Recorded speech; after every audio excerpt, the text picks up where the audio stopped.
ठीक है, क्या है आर्टिकल, जो कि हमको पढ़ना है डिटरमिनर्स के अंतर्गत, DETERMINERS, ठीक है, डिटरमिनर्स के अंतर्गत आपको पढ़ना है।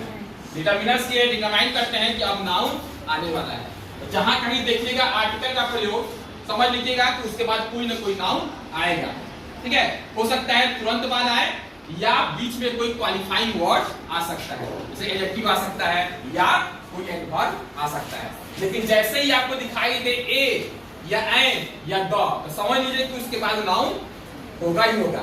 क्यों? क्योंकि ये डिटरमिनर्स के अंतर्गत आपको पढ़ाया जाता है, और डिटरमिनर्स क्या करता है, ये डिटरमाइन करता है कि अब सेंटेंस में नाउन का प्रयोग आने वाला है, ठीक है।